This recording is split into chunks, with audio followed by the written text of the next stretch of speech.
everyone, hope you are well and doing great with my channel TIR Education.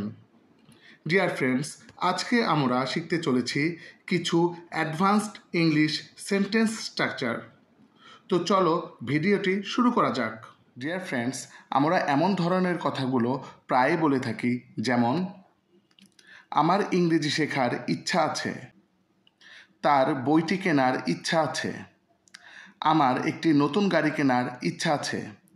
এই জাতীয় বাক্যগুলো বলতে হলে আমাদের স্ট্রাকচারটি হবে subject plus intent to plus ভার্বের present form plus other word.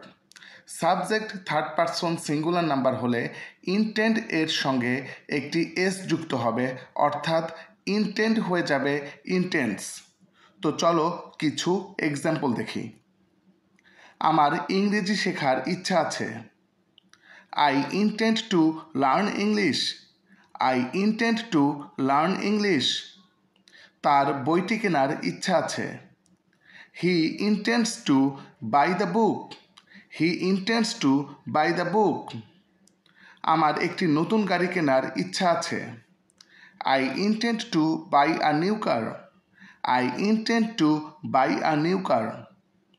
তাদের মাঠে ফুটবল খেলার ইচ্ছা আছে। They intend to play football in the field. They intend to play football in the field. তার মার্কেটে যাওয়ার ইচ্ছা আছে। He intends to go to market. He intends to go to market. Dear friends, এখন আমরা এর পরের স্ট্রাকচারটিতে চলে যাব। আমরা এমন ধরনের কথাগুলো প্রায় বলে থাকি, যেমন আমি সত্যটা বলতে গিয়েও বলতে পারিনি, তুমি কাজটি করতে গিয়েও করতে পারোনি, তিনি সাক্ষাৎ করতে গিয়েও করতে পারেননি। এই ধরনের বাক্যগুলো বলতে হলে আমাদের স্ট্রাকচারটি হবে subject plus couldn't about to plus ভার্বের present form plus other word. তো চলো কিছু এক্সাম্পল দেখি। আমি সত্যটা বলতে গিয়েও বলতে পারিনি। I couldn't about to tell the truth. I couldn't about to tell the truth. তুমি কাজটি করতে গিয়েও করতে পারোনি। You couldn't about to do the work. You couldn't about to do the work. তিনি সাক্ষাৎ করতে গিয়েও করতে পারেননি। He couldn't about to meet. He couldn't about to meet. সে চিঠিটি লিখতে গিয়েও লিখতে পারেনি। He couldn't about to write the letter. He couldn't about to write the letter. আমরা খেলতে গিয়েও খেলতে পারিনি। We couldn't about to play. We couldn't about to play. Dear friends, now it's your time. এখন এই দুইটি স্ট্রাকচার হতে তোমাদের প্র্যাকটিসের জন্য দুইটি সেন্টেন্স দেওয়া হলো। আমার সিনেমাটি দেখার ইচ্ছা আছে। আমি তোমাকে বলতে গিয়েও বলতে পারিনি। এই দুটি বাক্যের ইংরেজি কী হবে তা তোমরা কমেন্ট করে জানাবে। ডিয়ার ফ্রেন্ডস, এরপর আমরা একটি গুরুত্বপূর্ণ স্ট্রাকচার শিখব। ডিয়ার ফ্রেন্ডস, আমাদের প্রাত্যহিক জীবনে এমন ধরনের কথাগুলো আমাদের প্রায় বলতে হয়, যেমন সে নাচতে বাধ্য, তারা কাজটি করতে বাধ্য, আমি সেখানে যেতে বাধ্য। এই জাতীয় বাক্যগুলো বলতে হলে আমাদের স্ট্রাকচারটি হবে subject plus am is are plus compelled to plus ভার্বের present form plus other word. কেউ কোনো কিছু করতে বাধ্য এরূপ বোঝাতে কম্পিলড টু ব্যবহার করতে হয়। তো চলো কিছু এক্সাম্পল দেখি। সে নাচতে বাধ্য। She is compelled to dance. She is compelled to dance. তারা কাজটি করতে বাধ্য। They are compelled to do the work. They are compelled to do the work. আমি সেখানে যেতে বাধ্য। I am compelled to go there. I am compelled to go there.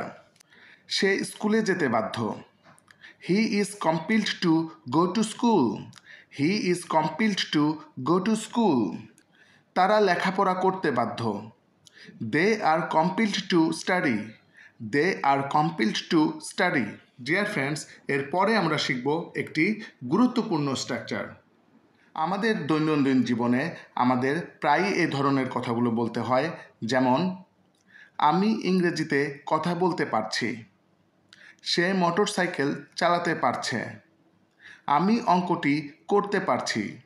এই জাতীয় বাক্যগুলো বলতে হলে আমাদের স্ট্রাকচারটি হবে subject plus am is are plus being able to প্লাস ভার্বের present form plus other word. কেউ কোনো কিছু করতে পারছে এরূপ বোঝাতে being able to ব্যবহার করতে হয়। তো চলো কিছু এক্সাম্পল দেখে নিই। আমি ইংরেজিতে কথা বলতে পারছি। I am being able to speak English. I am being able to speak English. Say motorcycle চালাতে পারছে। He is being able to ride a motorcycle. He is being able to ride a motorcycle. আমি অঙ্কটি করতে পারছি। I am being able to do the sum. I am being able to do the sum. তারা football খেলতে পারছে। They are being able to play football. They are being able to play football. সে পুকুরে সাঁতার কাটতে পারছে। He is being able to swim in the pond. He is being able to swim in the pond. Dear friends, now it's your time. এখন এই দুইটি structure হতে তোমাদের প্র্যাকটিসের জন্য দুইটি সেন্টেন্স দেওয়া হলো। সে অফিসে আসতে বাধ্য। আমি চিঠিটি লিখতে পারছি। এই দুটি বাক্যের ইংরেজি কী হবে তা তোমরা কমেন্ট করে জানাবে এবং এই স্ট্রাকচারগুলো দিয়ে আরও বেশি বেশি সেন্টেন্স তৈরি করবে। ভিডিওটি উপকারে লাগলে একটি লাইক করে দিও এবং এমন আরও ভিডিও পেতে চ্যানেলটি সাবস্ক্রাইব করে নিও। See you in the next video. Goodbye.